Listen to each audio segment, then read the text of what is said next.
recording for Zoom. And this will live on Zoom on demand for those of you who would like to share this after the event, or if you are interested in rewatching, please do so. We encourage that highly. So without any further ado, I kind of want to just go into some of the things about this session. There is a question and answer box that should be available to you if you're coming in through a Zoom webinar. So please feel free to ask any questions through that. There is an upvoting mechanism. So if you see a question that is repeated, something that you had in mind, and you want to make sure that it gets seen so that way we can address that sooner, make sure you use the upvote button. And for those of you on Facebook, we are making sure that we're having somebody man the chat. So hopefully we're able to have as much coverage as possible from both ends of Facebook and Zoom to be able to answer any questions you all might have. And so we're going to talk, this is from the presentation called Making Democracy Work. This section is the voter registration section of that presentation, created by Pam Bixby, who is the League of Women Voters of the Austin Area Vice President of Voter Services.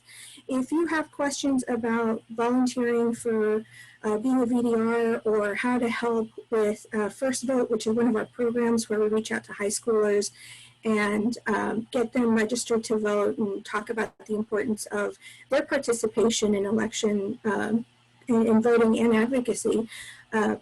Yes, I will definitely get to what a VDR is in 1 second.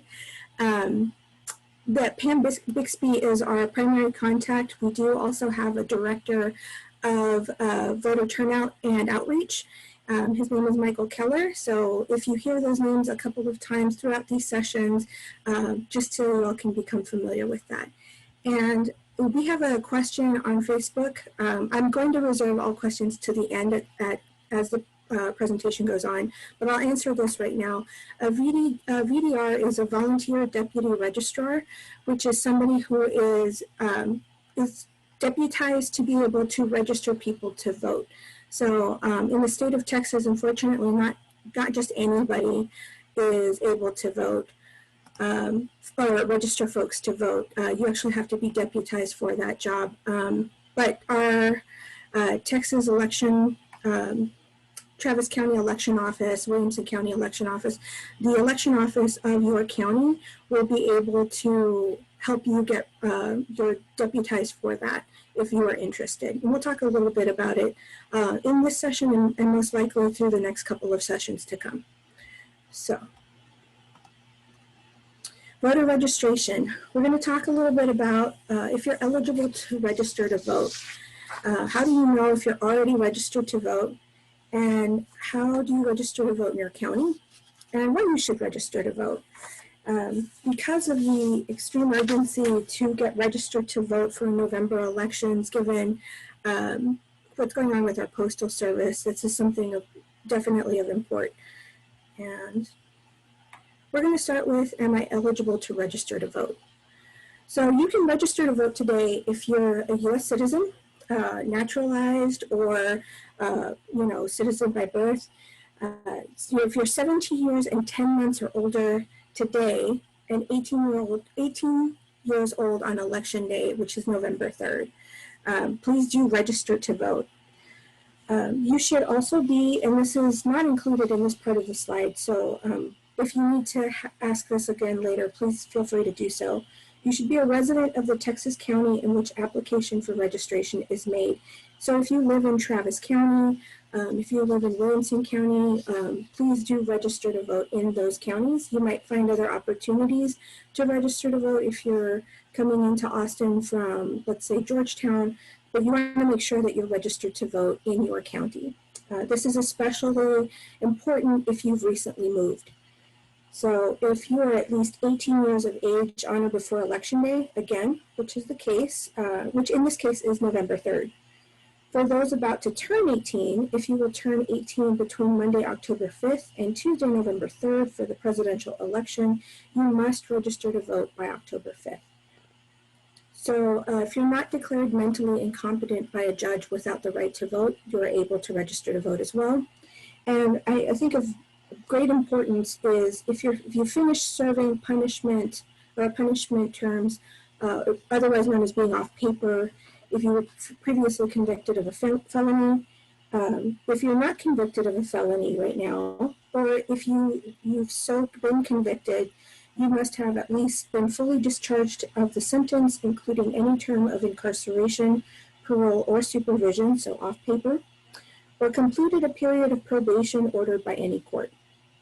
Second of all, you must have been pardoned or otherwise released from the resulting disability to vote.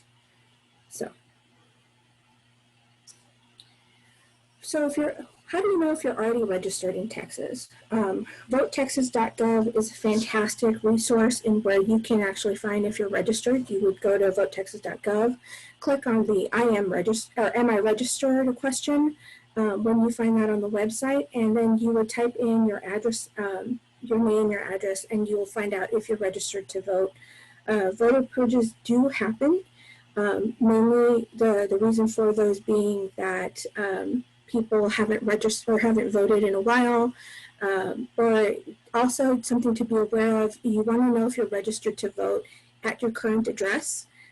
So if you've recently moved, if you can't remember, if you have your registration in the place of your current address, for college students that you can register to vote with your permanent home, but it's very much encouraged that college students be registered at the place where they are attending college.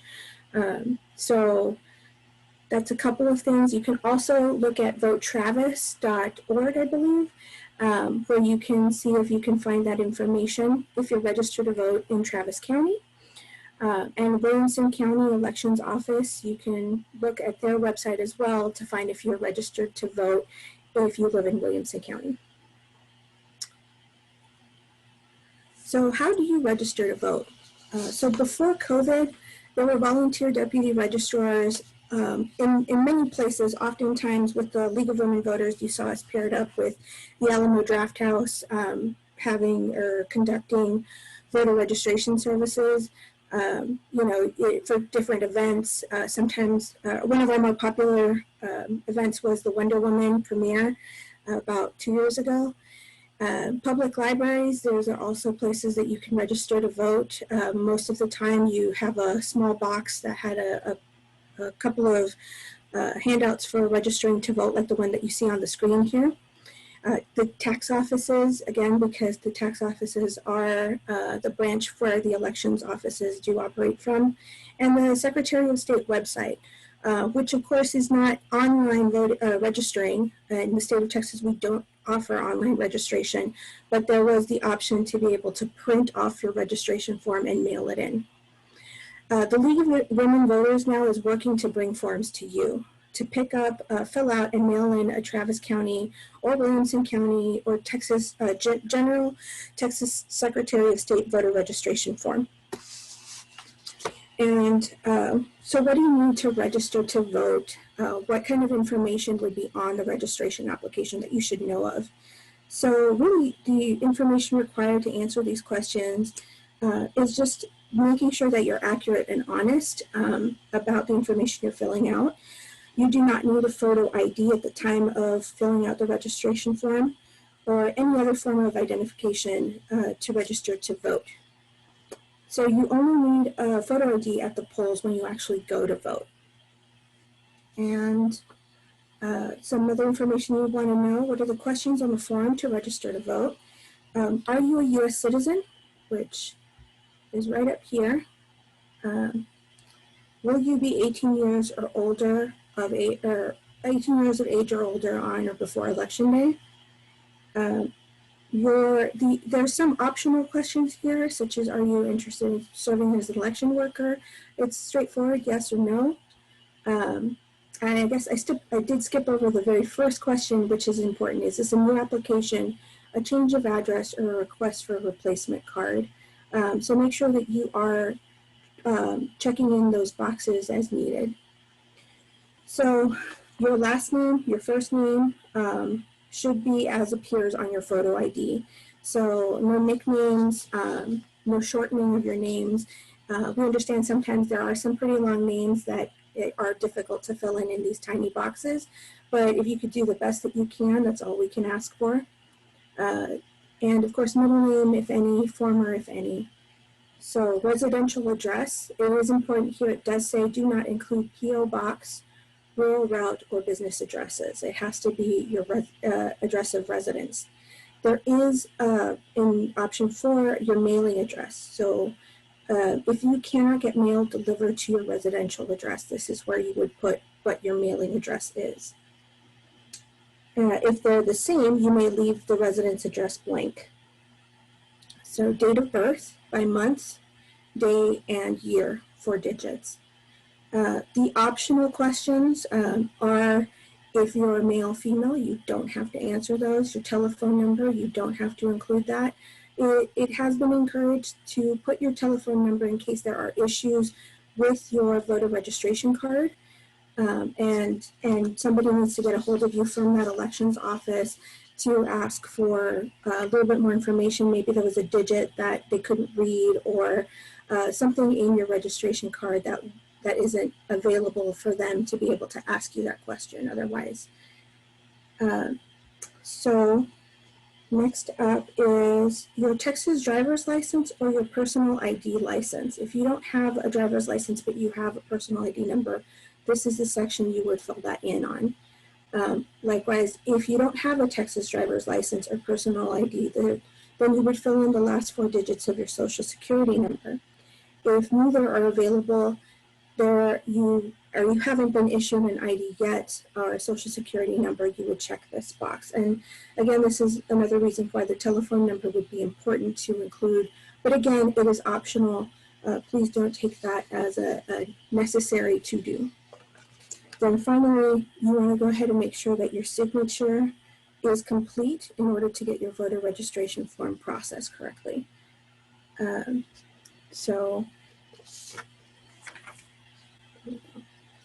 again, I have a couple of questions here in our Q&A on Zoom webinar, and I'm sure we might have a couple of questions on our Facebook chat. If that's the case, just know that we are waiting until question and answer session. Your questions will be addressed at that time.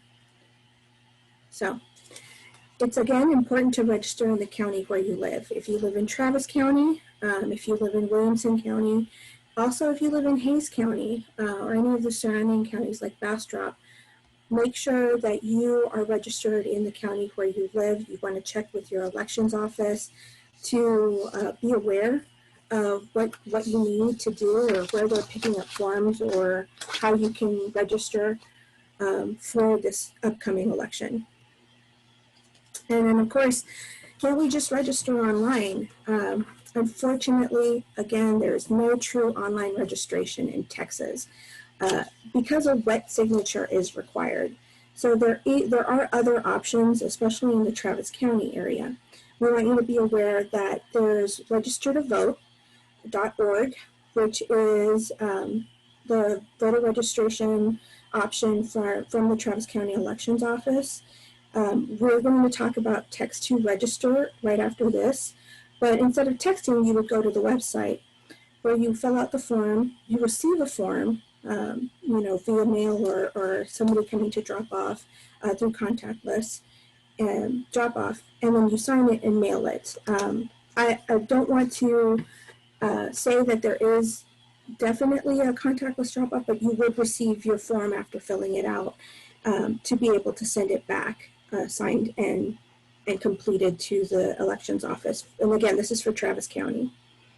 So text to register in Travis County launched August 1st of 2020, so just this past August. If you text the number 48683, you can click on the link for the Texas Secretary of State website.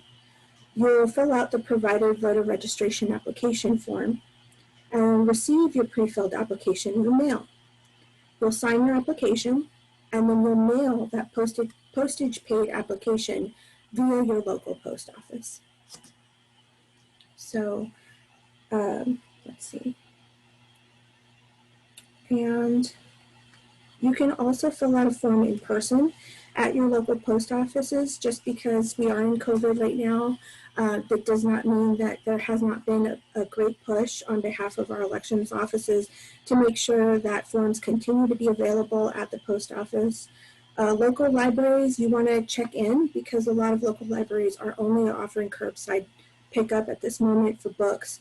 Or your local voter registration office, also known as your local county elections office. They'll have forms in person for you to fill out. So please do be cautious, and remember to wear your mask completely over your nose, under your chin, making sure to cover the area where your breath would be coming out of, making sure that you are accessing the Purell or hand sanitizer available to you, and going in to get that form as cautiously for all as possible. So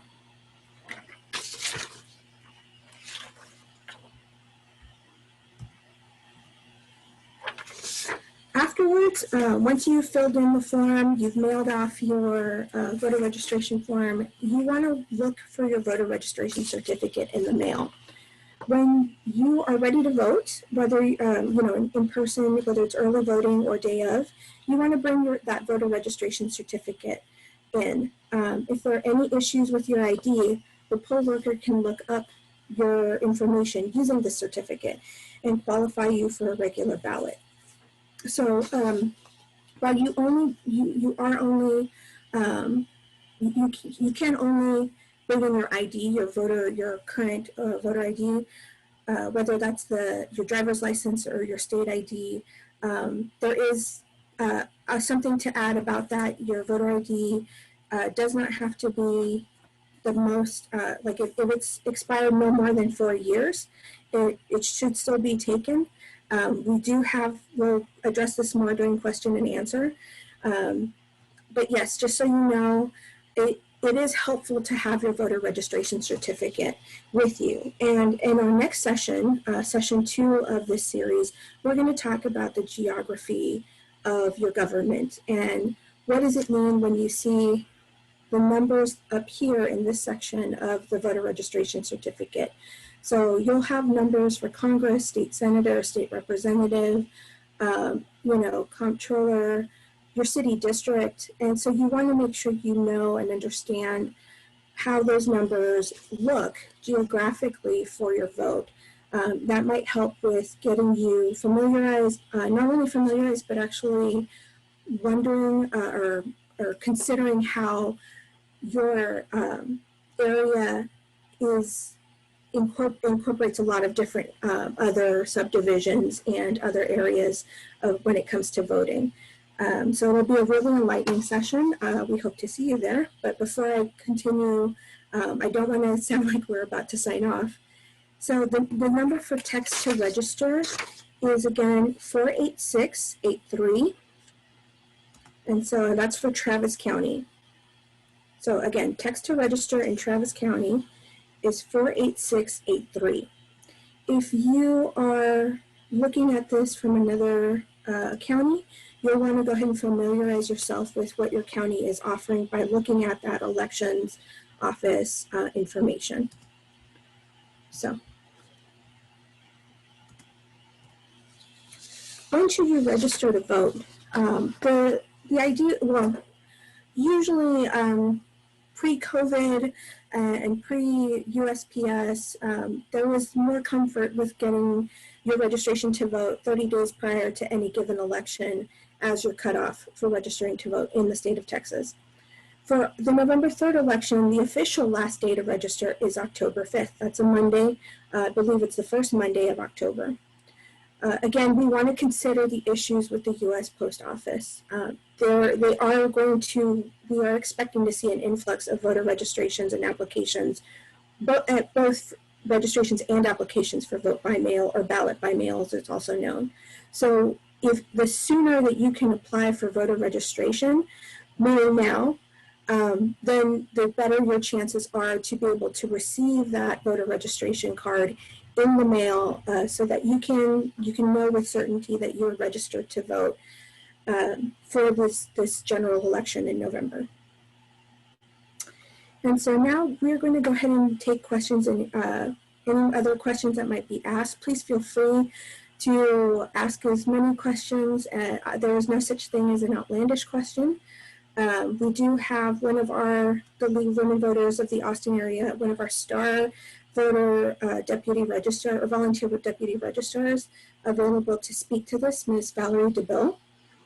She has been answering a couple of questions on our Zoom webinar question and answer. And so I'm going to read a couple and have her available to speak when she is ready, if she wants to go ahead and address a couple of things extra that I might have missed, as well as answer some of these other questions that you might have that might be obscure. So there was a question or a comment that came in. I believe a person must give the residence address. That address determines which districts they may vote in. If the residence and mailing are the same, then a voter may leave the mailing address blank. And yes, that is correct.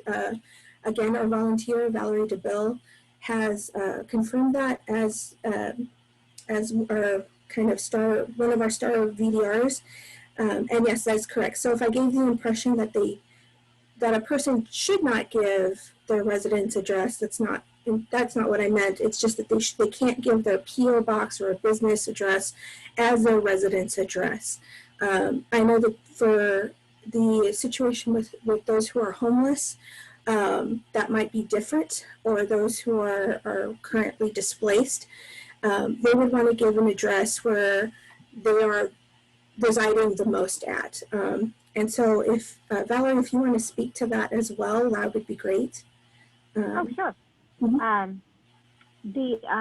Yes, your residence should be wherever you spend most of your personal time.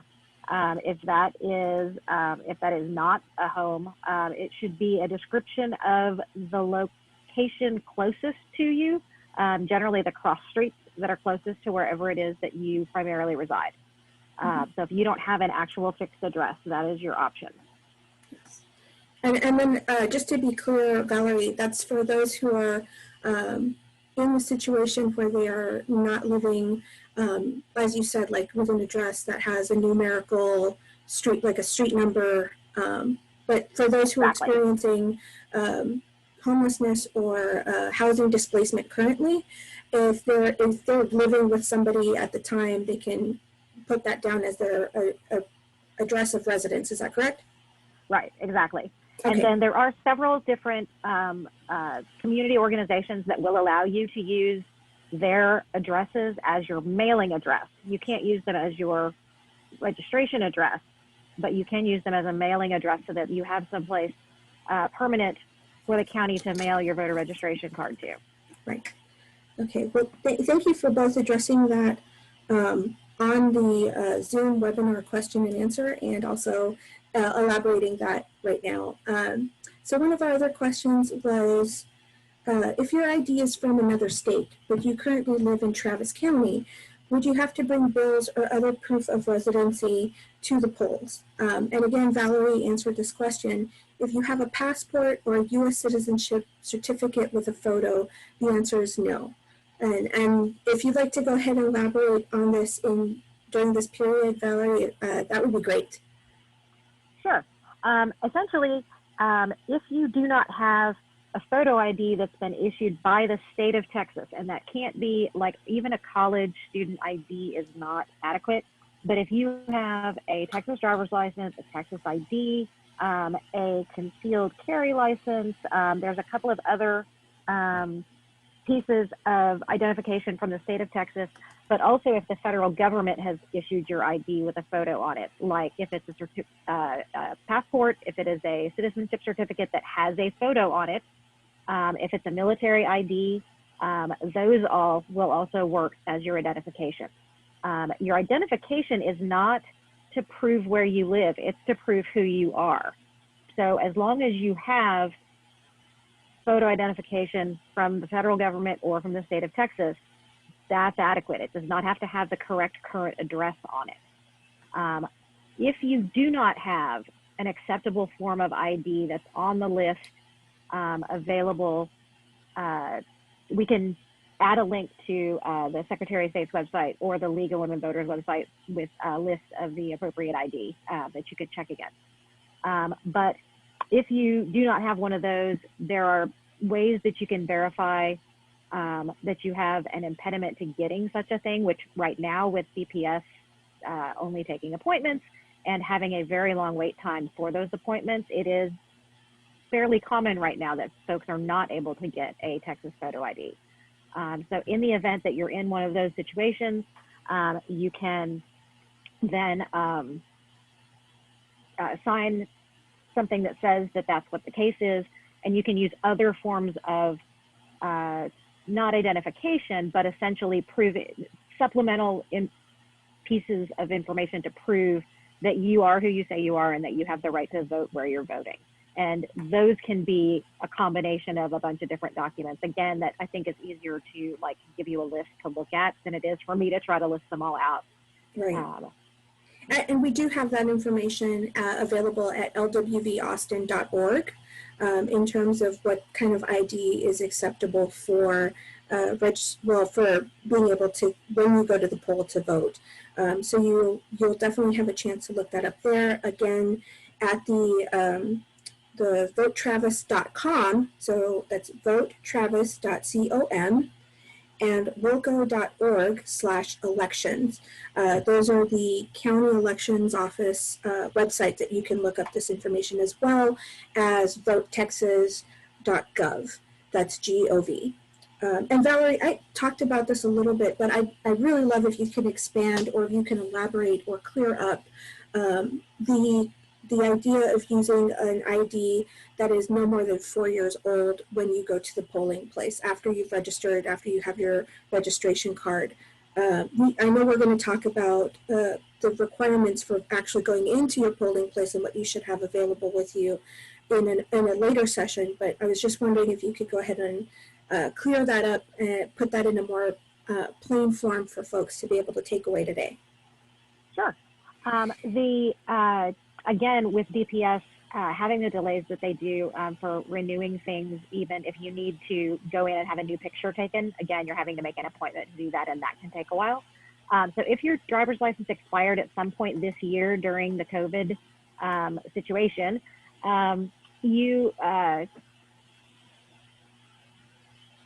under Texas law in general, even outside of this situation, but in any circumstance, your voting ID, as long as it is a qualified form, meaning it's something they would already accept normally if it were valid, can be expired up to 4 years if you are under 70 years old, as long as it's one of those forms. So if it's a driver's license or a passport or a citizenship certificates don't expire, but a lot of other things do, as long as it is within 4 years, and if you're under 70. If you're 70 or older, it can be expired forever.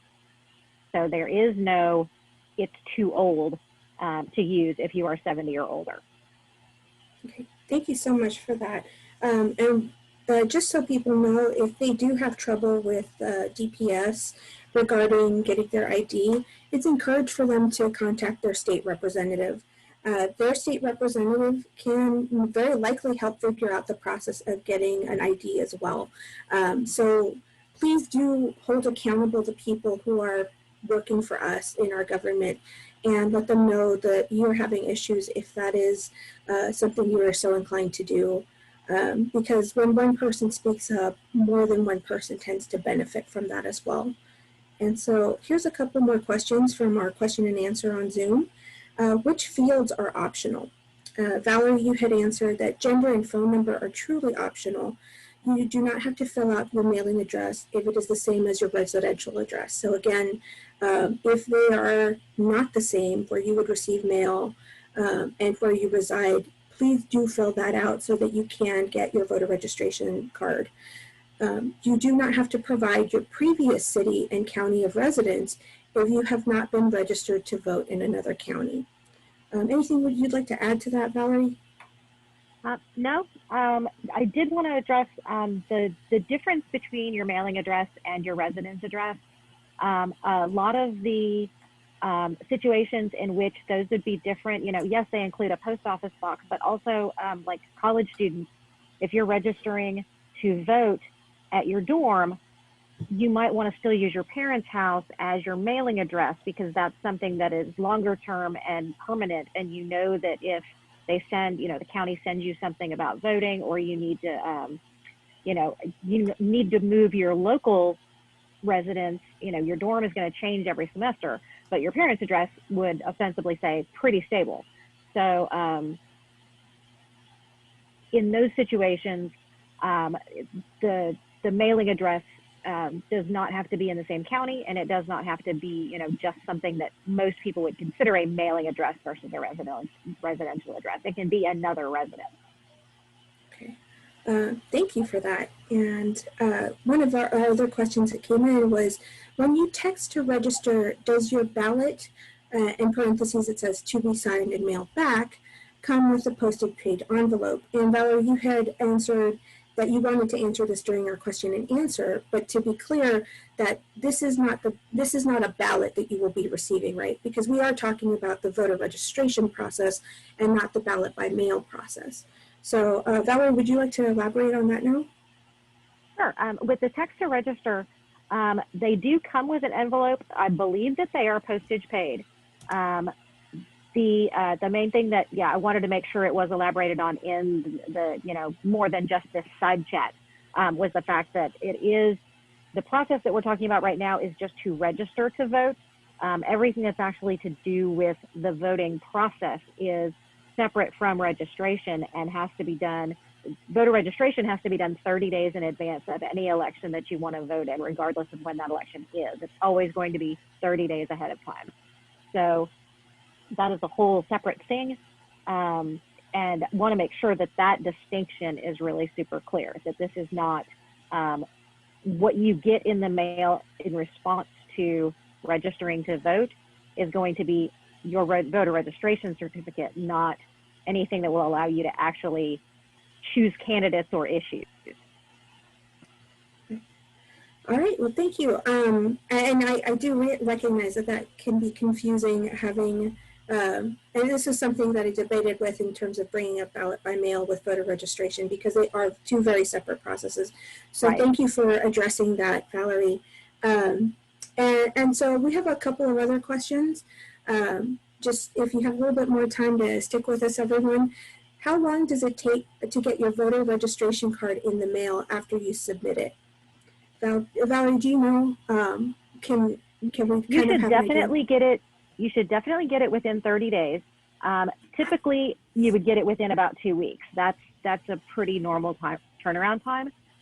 But these are not normal times, and so it's hard to say for sure. A lot of that will depend on how many voter registrations they got that month, and like how busy they are. But it should be within 30 days, absolutely. If you have not gotten it within 30 days, you can look yourself up in Travis County at the votetravis.com or at wilco.org/elections. At votetravis.com, all you need is your last name and your date of birth. There's two other fields there, your first name and your voter ID, essentially. And those are both optional. You don't have to have those. So you're more likely to actually get a correct result if all you use is your last name and your date of birth.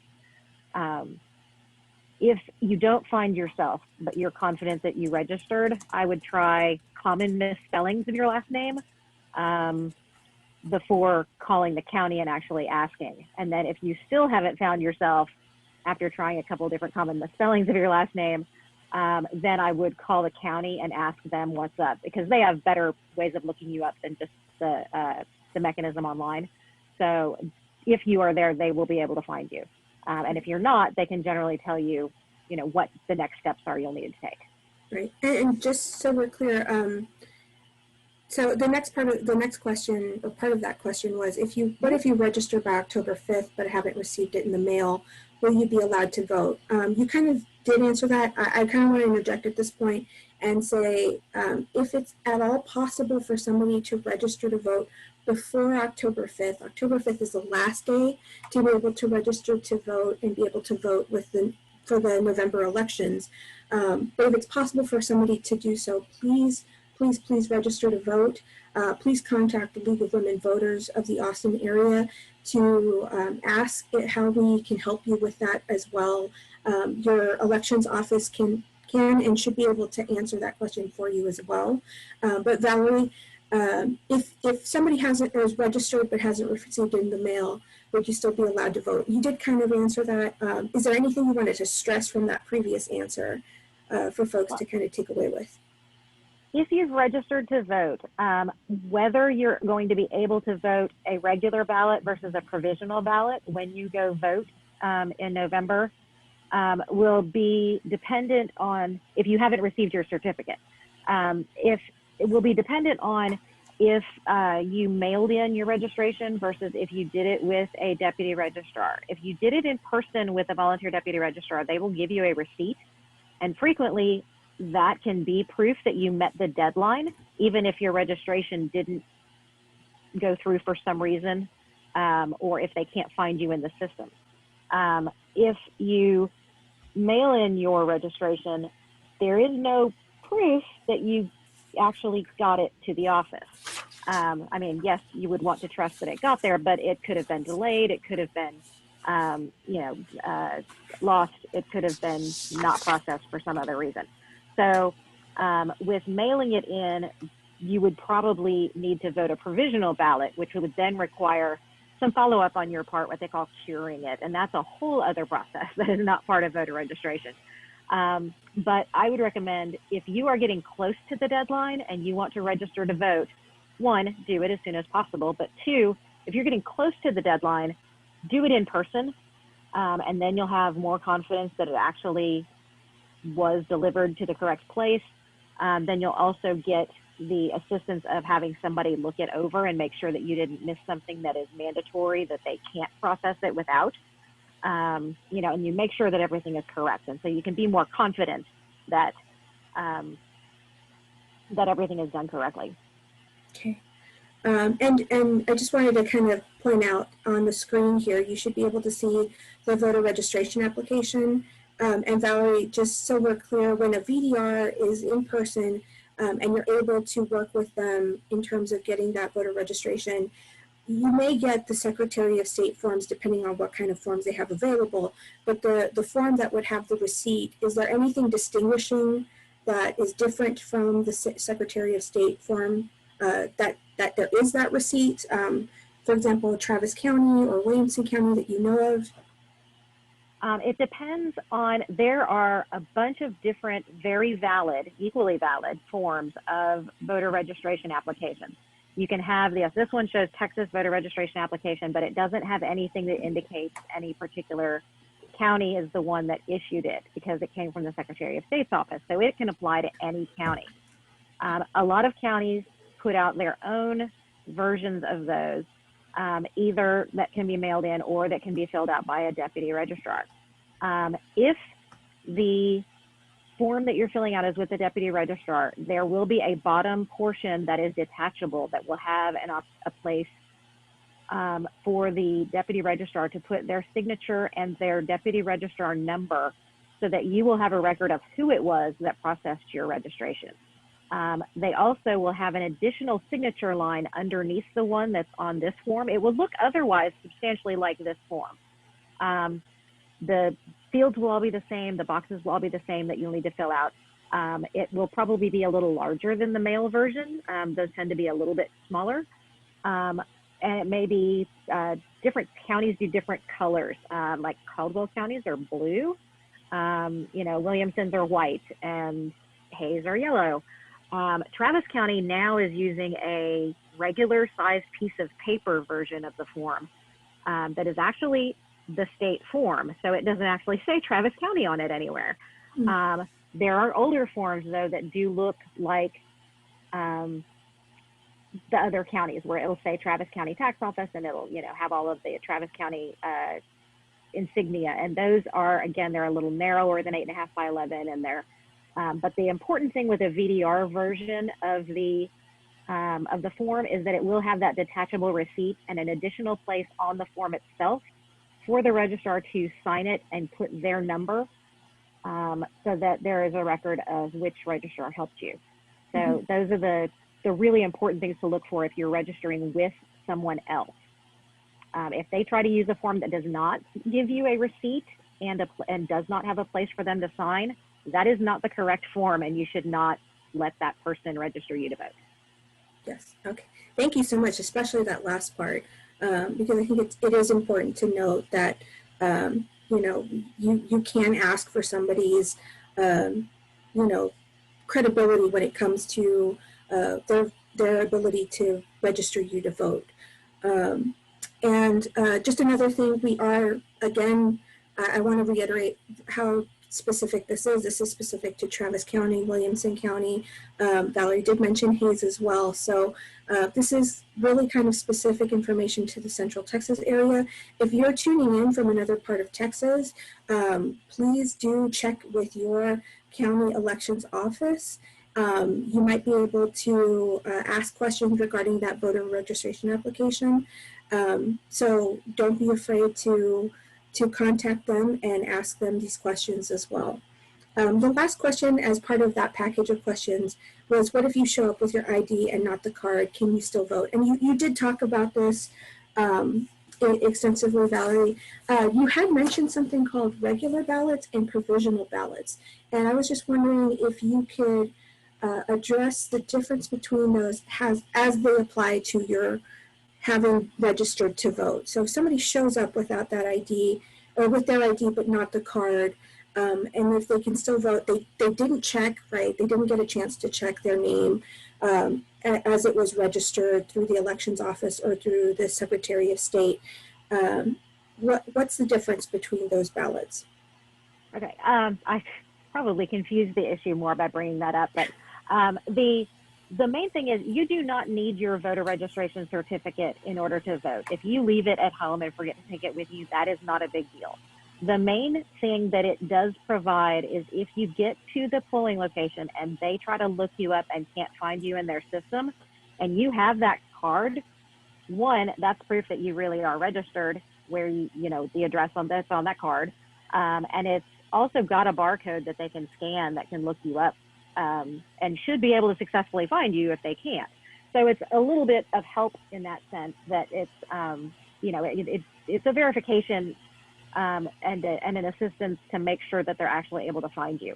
If for some reason, regardless of their attempts to find you in the system, they can't, and you are positive that you have registered to vote, under most circumstances where you walk in and you have the ID, or you walk in and they are able to find you and everything is great, you will vote on the normal voting machine, just like everybody else. That's what's called a regular ballot. It just means that there is nothing special about it.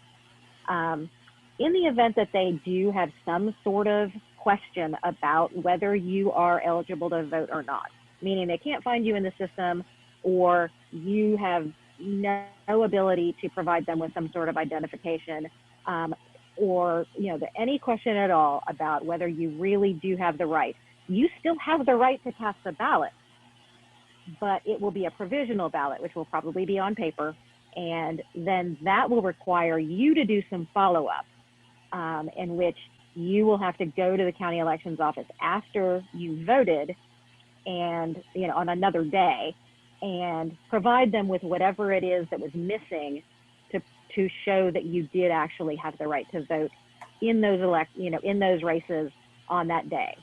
So you'd need to, maybe you didn't have identification, you'd have to provide identification. If you were positive that you were registered to vote, it basically gives the county, you can help them figure out what it is that you're missing so that they can find you and, that you are actually registered. So that's a provisional ballot is a pretty rare thing to have to do, but it is in the event that they are not able to resolve whatever questions arise about whether you should be able to vote or not, you can vote a provisional ballot. Thank you so much for that really thorough answer, Valerie. And I want to remind people that we are doing this as a multi-session series.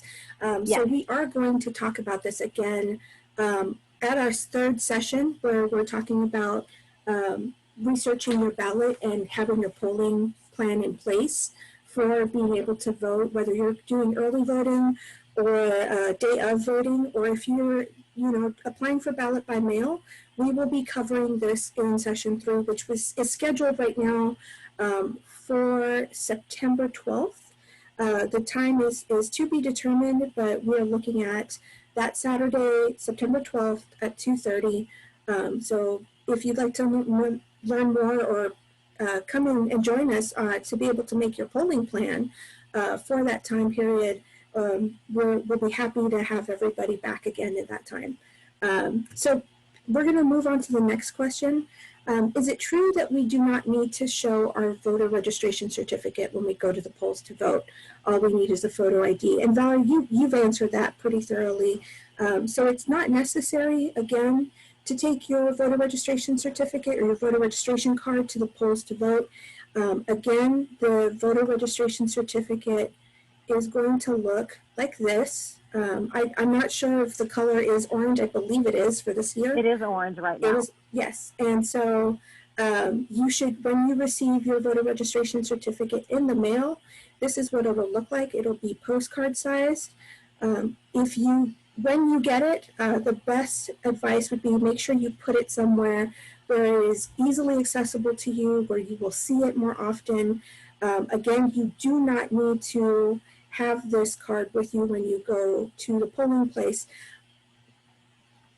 but you also want to make sure that you're covered. You also want to make sure that you're doing the best that you can on your end to be able to vote with as few impediments as possible.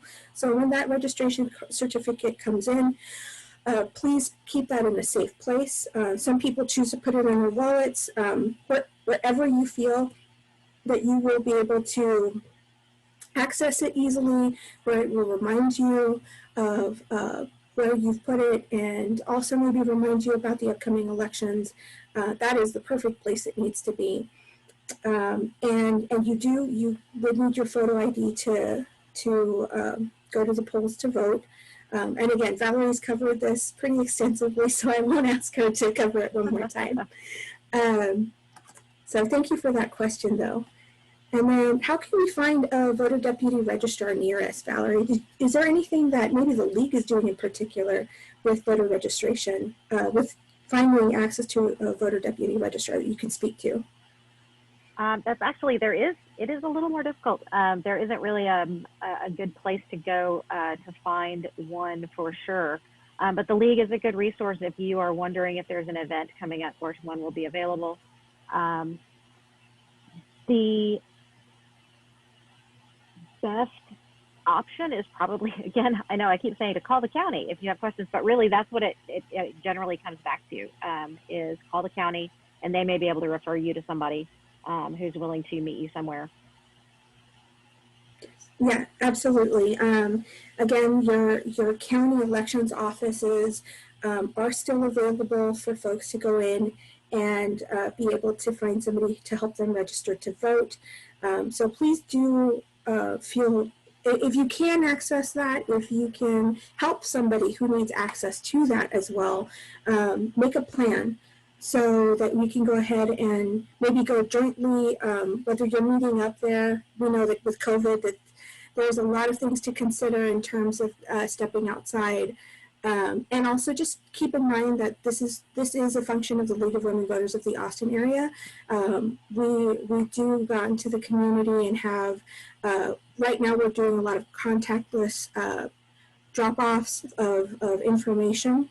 And also we have partnered with the Austin Public Library and their Bookmobile initiative to help get that information, those voter registration applications out to the public. So please do take advantage of those. And we have a question that Valerie, you would like to answer live. So I'll go ahead and have you do that. Just let me read the question out loud first. Some people say after registering to vote, you have to worry about getting jury duty. Is voter registration connected to what is used for jury duty lists? It used to be, yes, that this was actually true, that if you didn't register to vote, you didn't get called for jury duty. That hasn't been true for something around 20, 25 years. It's been a while since that's been true. They actually pull jury pools from driver's licenses and tax records and every other place that they can figure out where people live.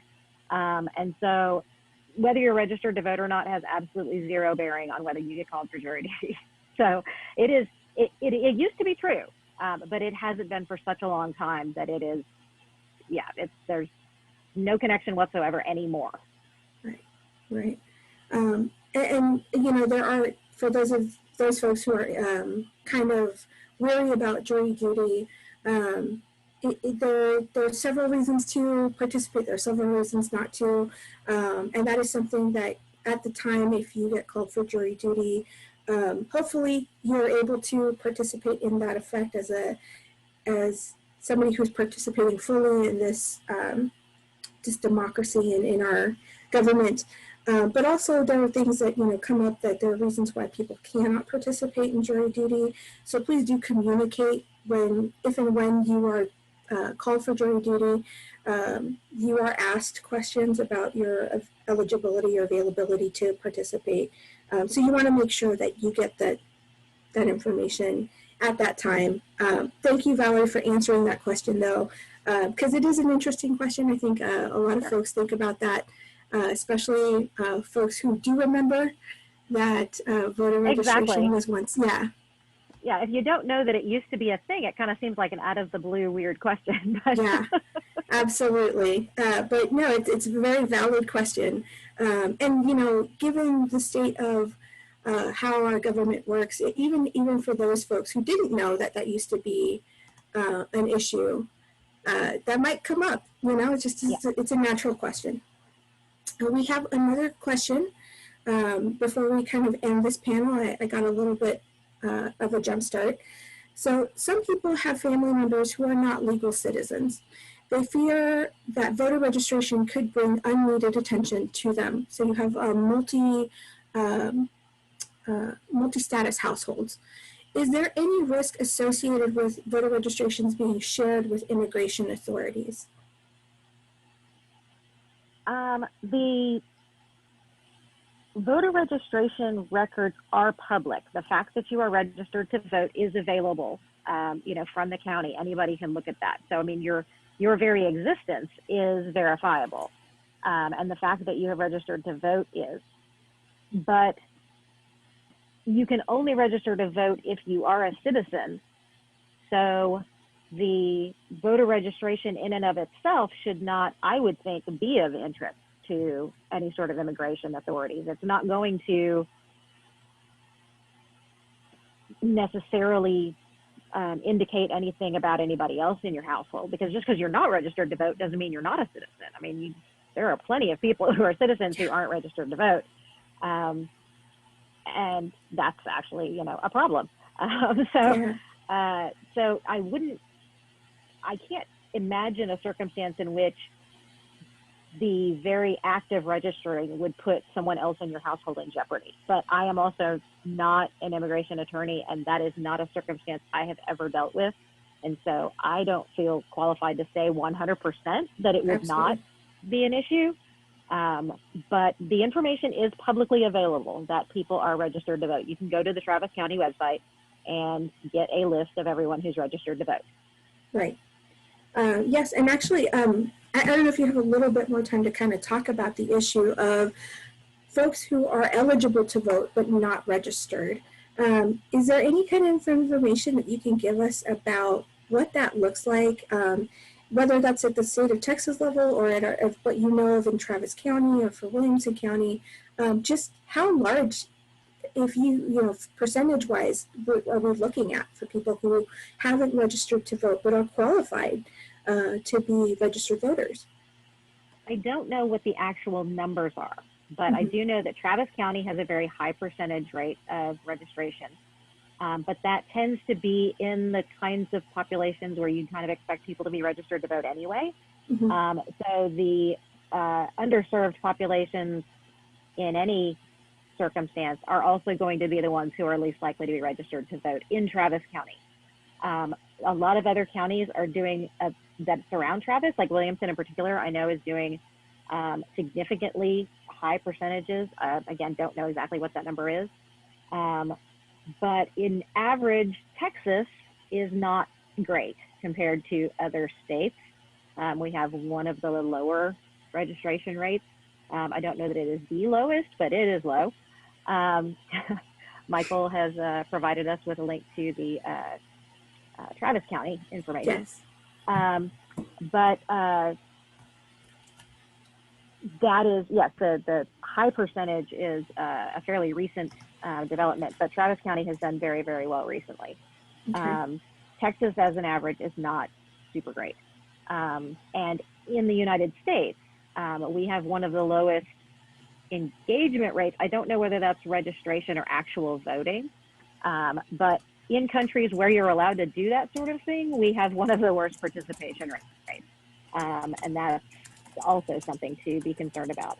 And that's, I know that one of the things that I've seen quite a lot is that the number of people who didn't vote but could have in 2016 was a larger percentage of people who could have voted than did vote for either one of the people who actually ran in the election. Mm-hmm. So if nobody had been a candidate, they would have won because Wow. those people didn't vote. Yeah. That's it's pretty staggering when you put it like that. Yeah. Yeah. And so as Valerie mentioned, our voter turnout and registration director and outreach director sent us a URL for the Travis County voter registration figures. And in 2018, the number of registered voters in Travis County was 774,302 registered voters. Of those registered voters, 486,562 voted. In percentage, that was 63% of the total registered voters that actually went out to vote. In that, the early vote count was 349 and 45 voters. So 45% of the voting happened early, and overall of registered voters was 63%. So we also want to consider that voter registration doesn't always mean turnout, and this is why having a polling plan in place is so important to the process of registering to vote. Registration is the first step. Then you have education. So session 2, again, we will be talking about the geography of your government. So looking at that voter registration card and actually looking at what it's trying to tell us in terms of what are the area of our vote impacts according to how congressional or other district lines have been drawn, right? And then session 3, we're going to talk about being able to research your ballot based off of hopefully what you've learned in session 2, and also making sure that you've registered it to vote, and having a polling plan in place so that we can go as a community and we can help others learn through the process of what we're learning, because sometimes the best way to know that you've learned it is to be able to teach it. So again, we highly recommend, if you have folks who are interested in this, weren't able to make it to today's session, it is being recorded on Zoom. It'll be available through Zoom on demand. It'll also be available through Facebook, and we are working on making sure that it is also posted on the League of Women Voters Austin area YouTube website, where all of our other videos also live as documented and archived. So let's see, we have one more question, or sorry, not a question, but more of a statement. VDRs are posting on this site in addition to places like Nextdoor, where they're offering options to register to vote, either in person or where to find forms. This URL is www.texas.vdrs.com. And so again, it's https://www.texasvdrs.com. So thank you so much for addressing that. And Valerie, you want to go ahead and add anything else to that? Oh, I just wanted to say, yes, I didn't mention that earlier because I wasn't sure how up to date we've gotten that at this point. Susanna Carranza is actually she's a fellow VDR who created that website as a resource for VDRs to find events. But yes, it has been turned to be more public facing recently as places for people to find either the forms or VDRs. So that it will be a more populated place to go in the future. But right now it's it's only been back from having a message that just said, COVID's happening, and so come back later. We only came back from that like a week ago. So it's not super robust yet. But yes, Nextdoor has actually become very popular as a place to offer help as a VDR.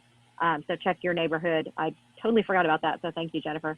I'm actually listed in my neighborhood as, you know, if you need to register to vote, you can come find me. So if you're on Nextdoor, look in your neighborhood help map and see if there's anybody who's offered help there as a VDR. All right, well, thank you so much for that information. Thank you. Jennifer Delk was the one who let us know about that information. She is our Director of Community Relations at the League of Women Voters of the Austin area. So thank you so much to Jennifer, to Michael Keller, who did share the state of Texas Travis County election voter turnout results for 2018 as well. Thank you, Valerie, for having participated in answering some of these questions. We know that in the rewatch, a lot of people might have other questions to come. And we certainly would welcome having those questions put into the Facebook chat. You can contact us at lwvaustin@lwvaustin.org. That's O-R-G, if you would like to email those questions. Before we go, I do want to talk about the census2020.gov initiatives that are currently, we are still in the process of the census count for 2020.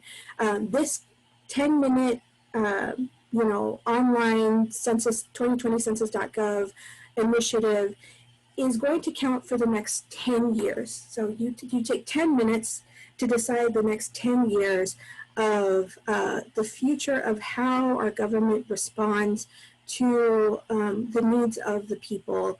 Redistricting and gerrymandering is often there's some issues that are tied to the legislation that happens once the new census information is out. So the census helps us determine federal funding for schools, roads, and emergencies, among other things. It also determines, again, our political representation. So even if you're not eligible to vote, you can and should do the census to help your community. And it really does impact in ways where even issues such as potholes in your neighborhood and having the funding to cover that, it makes a difference to be counted in the census. There is no citizenship question, and your answers are aggregated, so your personal information is not shared in any way. The new census deadline is September 30th. It has been moved up from previously October 31st. Do it today, do it now, do it as soon as possible to make sure that you are counted. You can do this at 2020census.gov. If you haven't participated in the census yet, you may have noticed an enumerator, which is a person who will come to your door and knock to see if you can participate. If you don't want to put yourself or that person at risk, especially during COVID, if you're nervous about opening your door, which is understandable, please consider participating in the census count at 2020census.gov. So if you're looking to be an election worker, and we will talk about this in session 4, then please visit lwvaustin.org/pollworker. If you have a QR code reader, you can scan the code that's on the screen right now, and it'll take you to our website for more information. Thank you so much to everybody who has attended this webinar, this session, both on Zoom and on Facebook.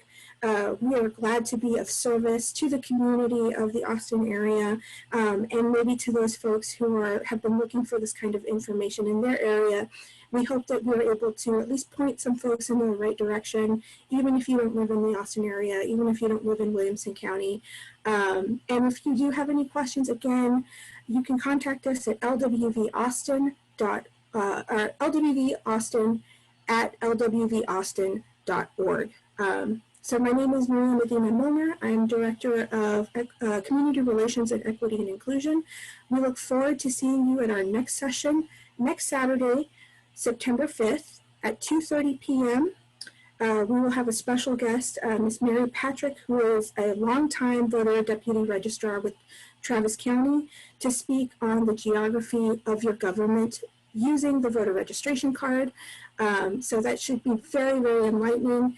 And this is, again, part of a multi-part series regarding everything from voter registration to getting to know how to read the offices. What do the officials who are on your ballot, what are those offices supposed to be doing for us?